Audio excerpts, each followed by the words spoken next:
I want you to picture yourself where you feel the happiest, where you feel the most fulfilled, happiest, whatever in life. You picture that place. Now open your eyes.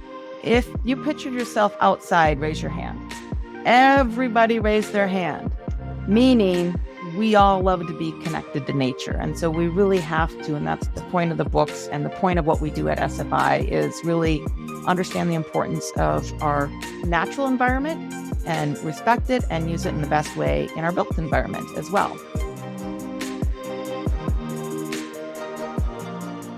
This is the Mass Timber Group Show. I'm Nick. And I'm Brady, and we talk with sustainable building experts. Today's episode was absolutely incredible. In it, we caught up with Annie Perkins. Annie is the Senior Director of Green Buildings and Supply Chain at Sustainable Forestry Initiative. Annie has a wealth of knowledge and experience in the sustainable building movement. In fact, she was involved in some of the first sustainable building initiatives in the built environment through her work developing the window industry's first Environmental Product Declaration, or EPD. She's a lead green associate through the U.S. Green Building Council and has served on numerous boards, including the Minnesota arm of the U.S. Green Building Council. She's on the Middle St. Croix Watershed Board and is a council member for the city of Afton, Minnesota. We talk about what it takes to be a sustainably managed forest and how to become SFI certified. There was a cool story about the late Ray Anderson, who was a pioneer of corporate sustainability, and through his books, he inspired her to get involved in the sustainability industry. But before we jump in, if you love listening to sustainable building experts share their story and wisdom, please hit that subscribe button. And with that, let's get into it. Annie, thanks for being here with us. We're very excited to talk to you about your career path, how you got there, and what certified forest means for the rest of the sustainable building supply chain. Can you tell us a little bit about who you are, what SFI does, and how you came into the position that you're in now? Sure, that's a lot. So a little bit about me. I head up the green building supply chain at SFI, Sustainable Forestry Initiative, where I work a lot with that AEC community, architects, engineers, and construction folks to help educate them on the importance of specifying and using certified wood within their buildings and supply chain. And how I came to SFI, so I've been here about almost 5 years, and I spent about 15 years working in sustainability in the built environment for a very large wood core window manufacturer in North America. And so I wrote corporate sustainability reports, developed the first product category rule to then publish the first EPD, which is an environmental product declaration, all related to LCA work. Acronym Annie used to be a tagline, a lot of acronyms in that space, but really working on product transparency and helping to green up the supply chain in the built environment. So why is it important to use certified wood? Why is it important to use certified wood? At the end of the day, whether you're the building owner or you're the person that is occupying the building, you want to be rest assured that the wood around you and the wood that you've used has come from a responsibly managed forest. And the only way that we can be certain that's the case is by third-party independent certification systems. We do not, however, provide the third-party certification. That's done with an independent third-party auditor. Many of them out there. Yeah. So that's an independent process. So we can't audit our own standard. So we provide the standard. We provide all the requirements that are needed to ensure a responsibly managed forests and chain of custody throughout the supply chain. And then a third-party independent certification auditor would conduct the audit every year to help maintain that certification.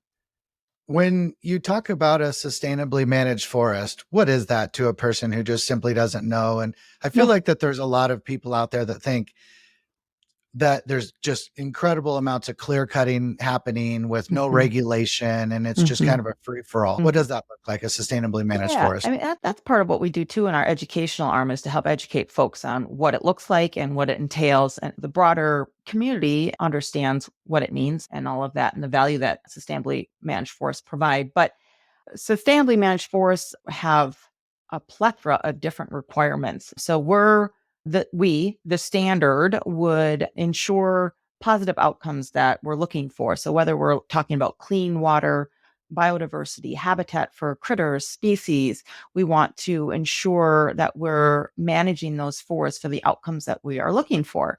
And a standard such as the SFI Forest Management Standard helps to provide those guidelines and requirements that forest landowners choose to apply on their lands.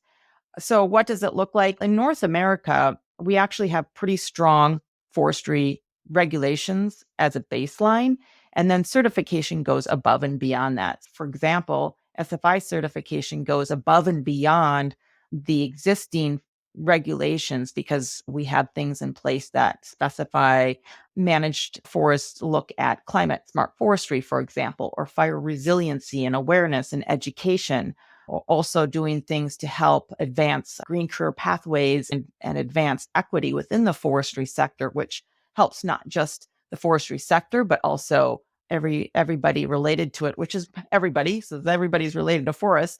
And so we're really helping to advance equitable career pathways as well within forestry sector. You talked a lot about Yeah. managing for those different outcomes in the forest, and that's SFI helps set those guidelines and standards. There are other organizations that have similar missions. How is SFI different from like FSC? Yeah, I like to say there's two differences between SFI and two big differences between SFI and FSC. First, maybe I'll just lay out the similarities. We're all working to advance sustainability when it comes to forest management. We have that same goal. And really, one thing to keep in mind is there's only about 11% of the world's forests have any certification at all. So it's really important we look at where there are gaps and what forests and what areas maybe should have some certification that don't already. So we're very similar. FSC has a number of different forest management standards across the globe. So they work in many different areas, some higher risk than others. SFI has one forest management standard that's applicable in the US and Canada. And so the application area for the forest management standard or standards vary. And then in addition to that, SFI, so both of the organizations do forest management standards and chain of custody. In addition to that, SFI also does work in conservation impact as well as community engagement and environmental education through project learning trees. So we've really expanded our work within SFI. Everything that we do stems from our forest management standards, but we've really expanded what we do to really offer a full suite of solutions to address a multitude of challenges that face us globally. So, how does a forest become SFI standard or certified? Excuse me. So a landowner would choose to voluntarily place the SFI standard on their forest lands. And so what they would do is apply online to go through the process, and then they would document processes in place and then get a audit done by an independent auditor and become certified. All the steps are outlined on our website, forest.org, for folks that might be interested in obtaining a certification, or chain of custody too, for example, a manufacturer or product manufacturer. They can go online and find out how to become certified as well. I'm imagining that most of I don't know if it would be a client or a customer of yours, but would it be sawmills? So the people that have private ownership of land and forest, or is there anybody else that would get SFI certified? Yeah, so there's a couple of different folks who might choose to get SFI certification, and we have a couple of different standards to align with their needs. We have three main standards. One is the forest management standard, and that would be applicable to landowners. So landowners would get the forest management standard. Mills would most likely get fiber sourcing certified to ensure that all the fiber they bring into their mill is coming from responsibly managed forests. And then chain of custody is for everybody along the supply chain who may work on that fiber or make a product, whether it's paper packaging or whether it's CLT or glulam. Anybody who touches that product and does work to it, maybe adds value in some way or another, would want to also have chain of custody certification, so that then at the end of that product's development and it goes into the building, then it can be certified chain of custody, everybody along the supply chain, to help provide those assurances that we're looking for at the end. So we obviously work in the built environment. So we're talking about buildings and going from standing timber to the building. There's only like a couple steps in between. But if somebody's in like the consumer end of thing, like you mentioned, paper or packaging, how does the end consumer walking down the aisle know that wood product came from a certified sustainably managed forest? Great question, Brady. And that's where that third party independent auditor comes into play. They'll audit that and then that product manufacturer, like for example, toilet paper. When I buy my toilet paper at Target, I look at the back of the packaging and I want to make sure that I see the SFI certification label on there or PEFC or what have you, so that I know. And quite frankly, even if it's like, for example, food, I have a couple of certifications that I know I can trust, and seafood. I want to make sure that that's coming from a responsibly sourced avenue as well. One of the things too is you can get locked up as a consumer because there's so many choices out there, and most consumers want to do the right thing. So those third party certifications really help people make better decisions, and it helps them push the easy button to say, I'm busy, I'm shopping, I want to make the best decision, whether it's for my building or whether it's the food I buy or the packaging. And third party certifications help provide that ease for customers. I know there's a couple examples out there of large scale mass timber buildings like the Portland International Airport. I'm just looking up Mhm. now. They use 2.6 million board feet of glulam beams. I want to say that it's 9 acres of mass timber is the overall usage. What other projects that might be are coming to mind that are SFI certified? Yeah, so the Portland Airport's a really high profile, nice, cool looking project. And one of the neat things about that is it does come from local supply chain. So a lot of that wood that is in the PDX Portland Airport comes from the Yakima Nation forest land, which is SFI certified. So that comes from SFI certified lands and indigenous lands as well. And that's very cool to highlight the good work that's done on those lands at Yakima Nation forests. And then there are a lot of other cool projects. For example, there's that COB3 building in California. It's a county office building. I think that's what it stands for, County Office Building number 3, maybe COB3. And that will be a LEED platinum building using SFI certified wood and mass timber from SmartLam. And so that's pretty exciting to see that wrapping up here pretty soon. Got some things in the works in Georgia, the Ponce building. Town folks are doing some really cool things. There's more to come on that at our annual conference next year in Atlanta. And also, like for instance, in Idaho, the University of Idaho's arena, that all comes from a lot of local wood. Also, a lot of it's SFI certified. So there's some really cool stories there. Folks are understanding the importance of sourcing responsibly, sustainably, and also local, whether it's your state or your region. Certainly the continent is ideal, but yeah, there's a lot of cool projects coming. And you've been working in the built environment for quite a long time. And well before that, you were involved with SFI. And a lot of people look at the emergence of timber companies, logging companies, home builders, and that kind of like green sustainable movement as something that's more recently developed. How did you first get into that sustainability arc? And then what drew you to SFI?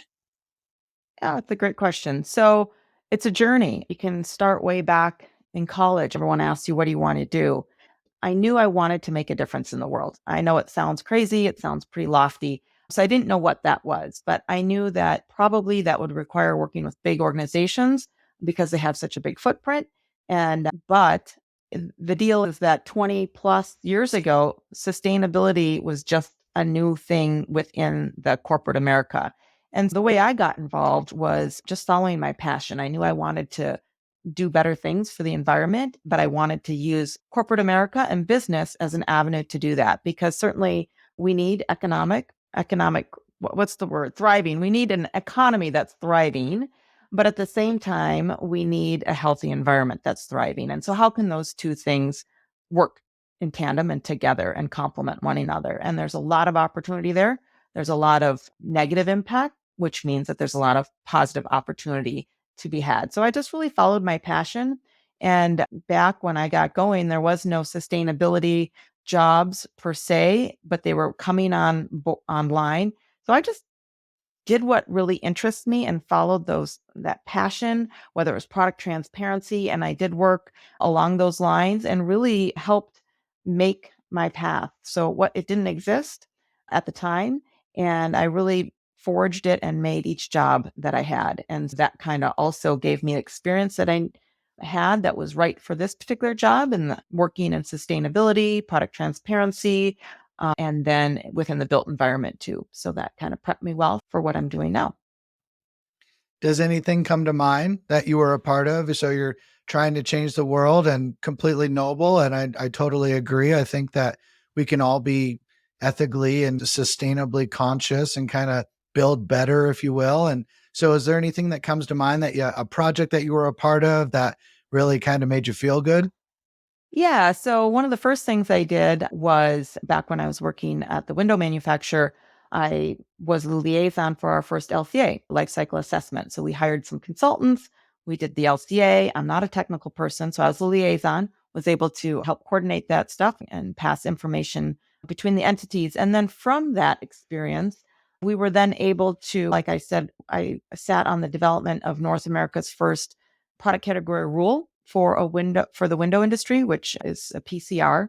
And a PCR is needed in order for companies to publish EPDs, environmental product declarations.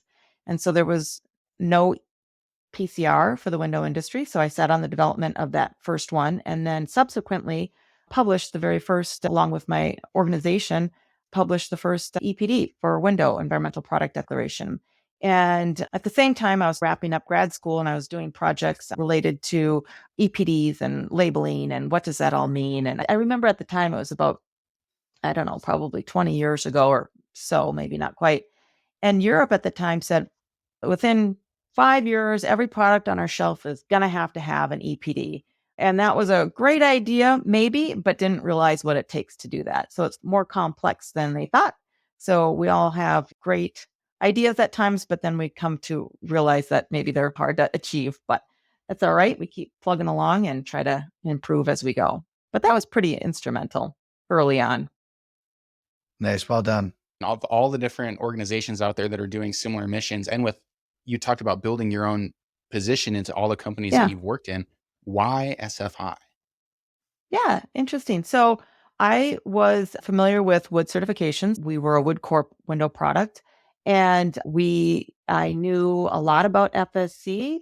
I didn't know as much about SFI, and I wanted to learn more about it because I figured they were doing a good work and I wanted to learn more. So I was digging and looking and did a lot of research. And then I saw some of their folks present at a Window Door Manufacturers Association technical conference many years ago. And I was very impressed with what they had to say. And so it just goes to show how getting firsthand information and doing your own research helps to give me personally the information that I need to make good decisions and advance the work and mission that is important to me. So I just knew they were doing great work. And at the time, they needed someone to work specifically in the building environment since mass timber was growing and it was very important for them to be in that space. So it worked out really well. So I was drawn to that. And I did a lot of work with, and still do, with the U.S. Green Building Council, LEED accredited, and I'm just outgoing chair for the board here in Minnesota, where I reside. So I've been on that with my previous organization, as well as still continue to do that now. We're SFI's big supporters of USGBC, and we're at Greenbuild every year. It's funny because a lot of the conferences that I used to go to in my other job, I still go to now. And so it's fun to carry that torch forward and continue that work and still in a very meaningful way. So it's fun. Can you give us a very high 10,000-foot overview of what LEED is? We mentioned the COB3 building shooting for that LEED Platinum certification. Can you give us a little breakdown on that? Sure. So LEED stands for Leadership in Energy and Environmental Design.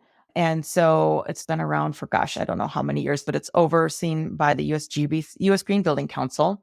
And really, it helps to advance buildings to make them more sustainable. So they started out focusing on the operational energy. So make the building envelope more energy efficient and reducing the impact or the needs for the HVAC system and maybe looking at the water usage and the site situation and all of those things. So really focusing on operational energy.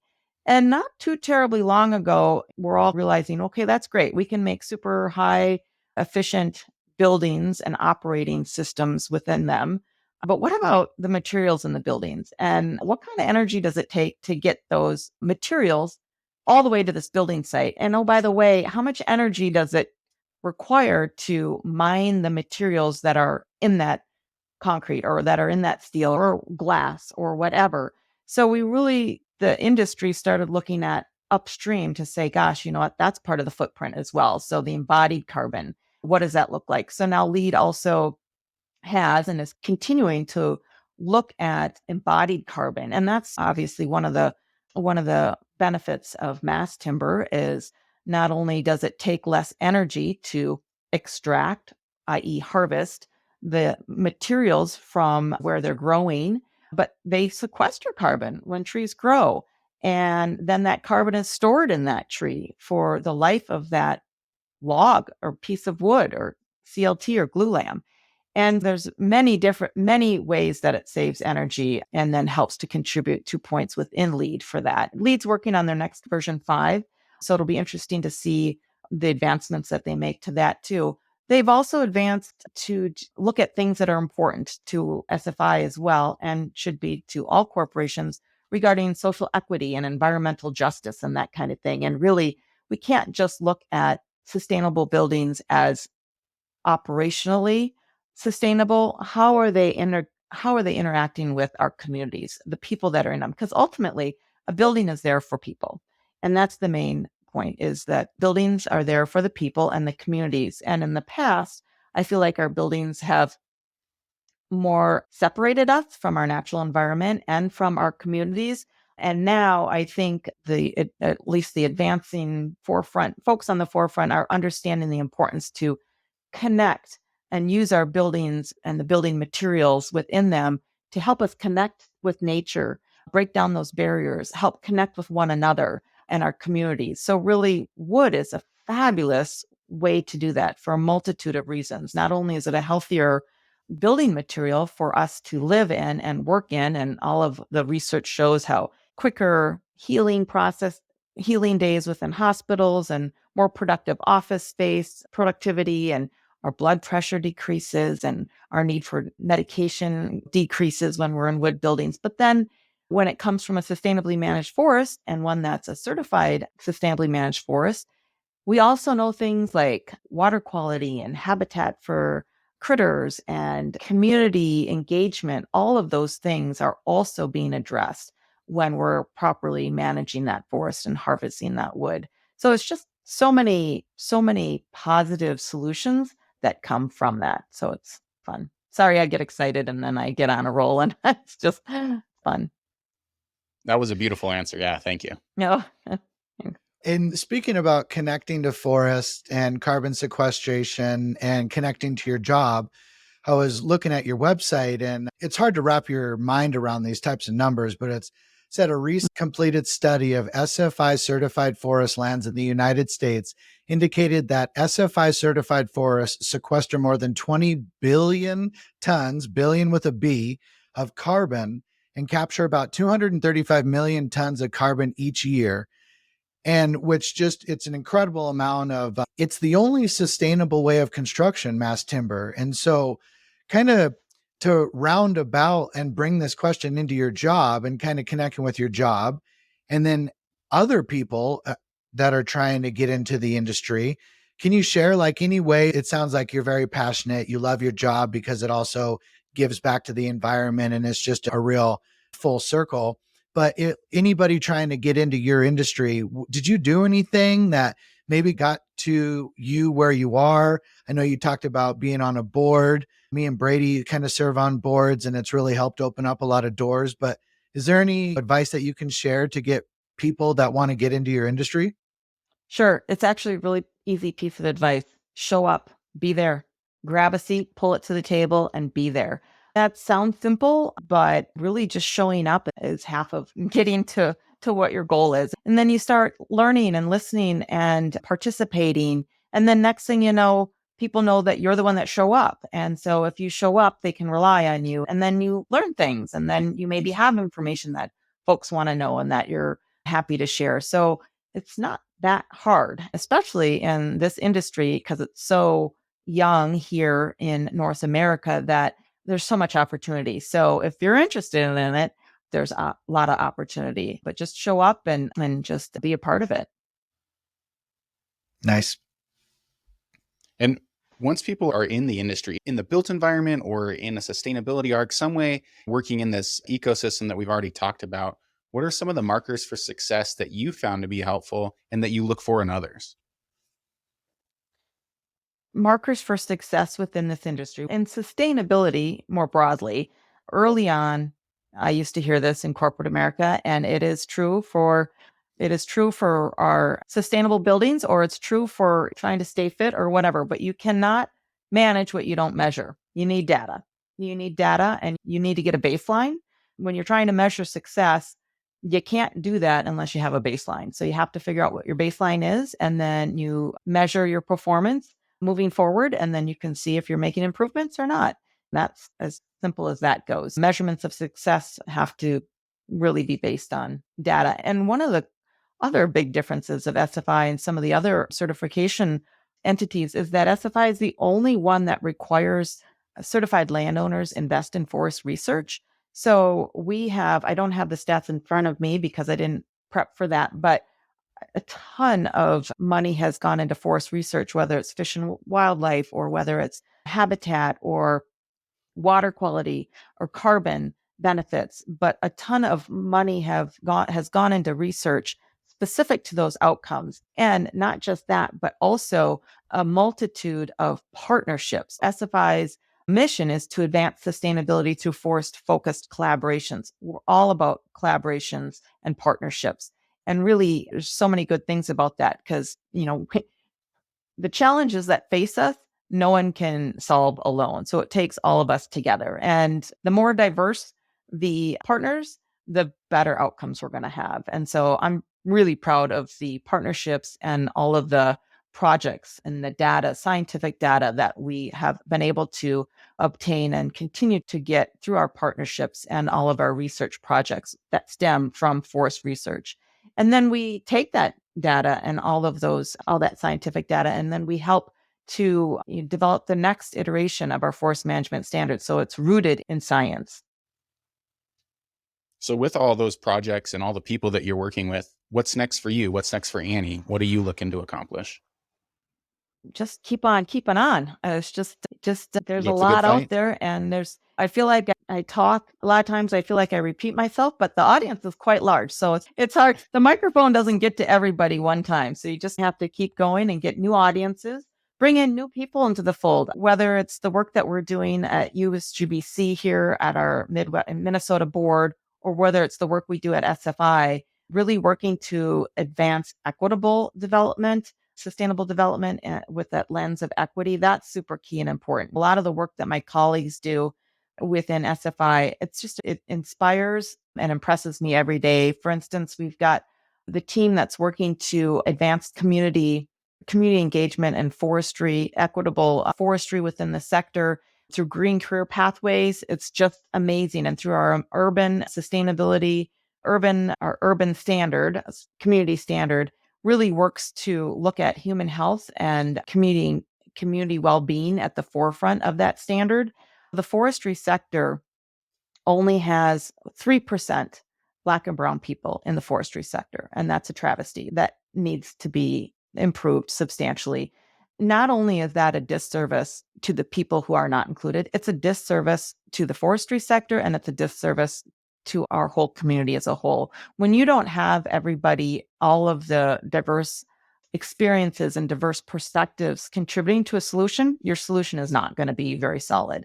So we need to increase those numbers. And that's why I'm super proud of this new Journeys Guide that has recently been published in collaboration, SFI in collaboration with Manners, which stands for Minorities in Agriculture, Natural Resources, and Related Sciences. And it's Black Faces and Green Spaces, one of a kind guide to help inspire the younger generation to see themselves in the forestry sector. It highlights 22 natural resource professionals, Black professionals, and their stories and their journeys so that younger students, younger youth can see themselves and what they can possibly do. Because if I didn't see anybody that looked like me doing what I did, I probably thought I couldn't do it. And so we need to have those inspirational stories and guides to help everybody see what they can do and help foster the growth that everybody wants to have an opportunity to do. It's just really good to help see that work. And I know USGBC is working as well to advance equitable solutions. And really, I think a lot of the COVID times also came with some highlighted, very disturbing, open the curtains to some cultural issues that are unfortunately still in front of us today. And we need to address that for real. And a lot of the educational guides that we work with partners help to address that. And I'm proud of that. And so continuing to advance that and continuing to share that story. I didn't develop it. I don't have all that information, but I can help share that information. So Absolutely. That's cool to hear. Is there anything else that comes to mind for maybe books, shows, podcasts, or papers that opened your eyes into any sustainability and kind of anything in general, and just maybe something?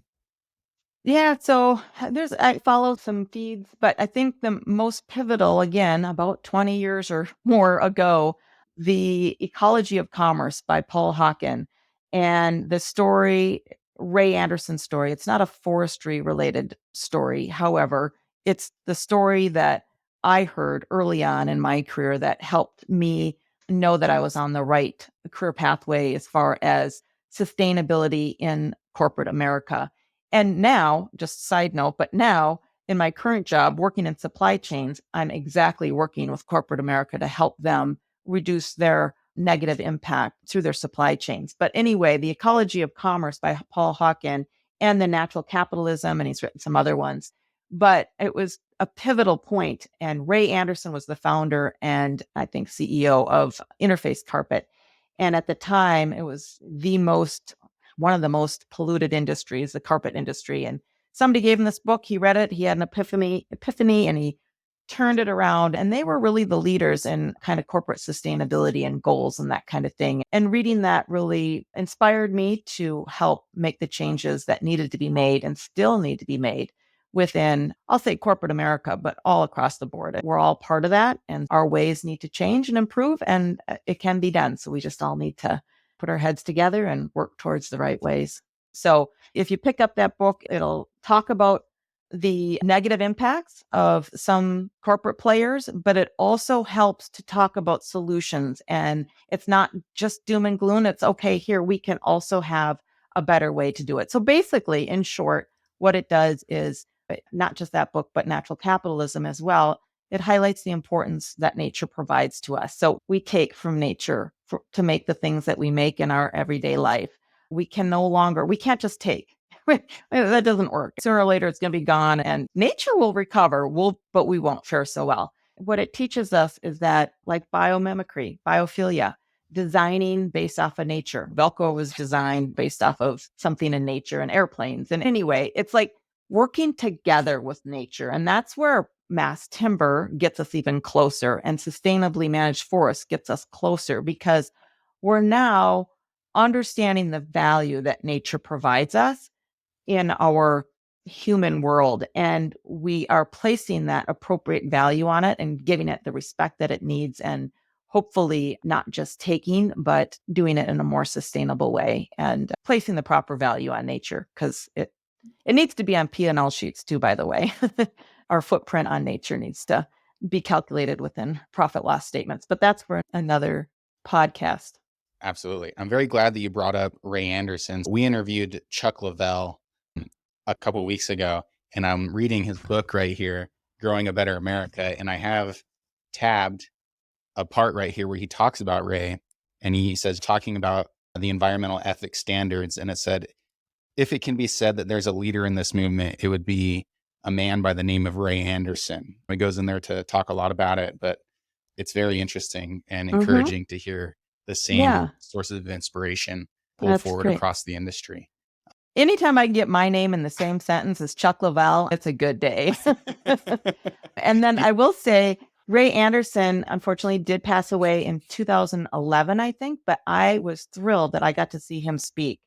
And I'm just going to share a little something. When I saw him speak, he had the audience, big auditorium, and he was speaking about this work. He a lot of accolades and awards for his work in sustainability. But he had the whole audience close their eyes. And I said, okay, everybody close their eyes.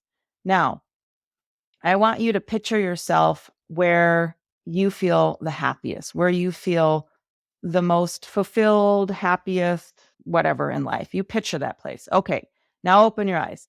Okay, now if you pictured yourself outside, raise your hand.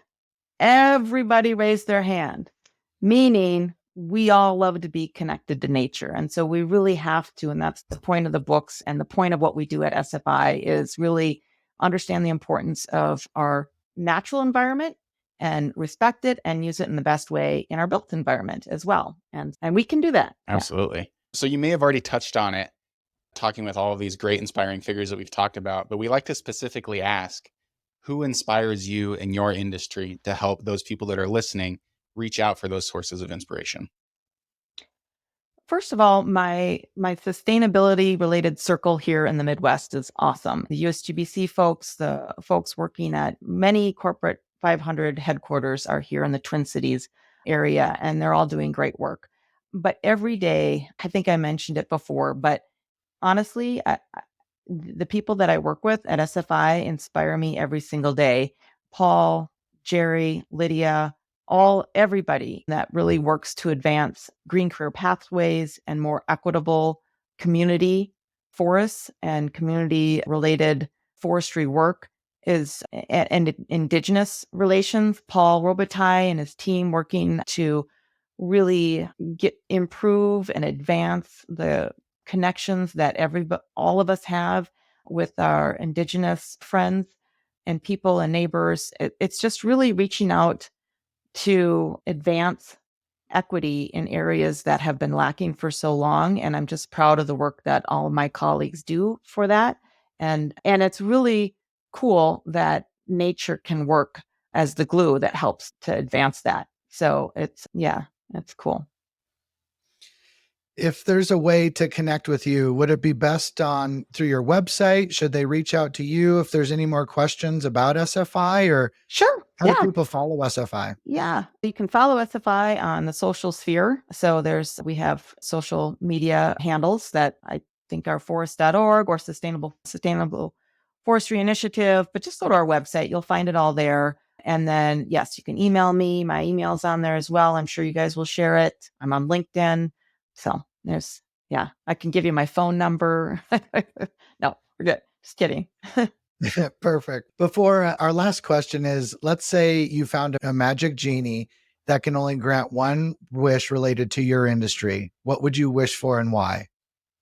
Again, I feel like I'm sounding like a broken record, but I think big. Either go big or go home is, I guess, what I say. But I would have that genie help us ensure that we can make all buildings and all communities for everybody healthy, sustainable, regenerative, giving back to nature, helping people thrive and helping communities thrive and helping nature thrive, all from our built environment. That would be amazing. So might be a tall ask, but I'm going to go for it anyways.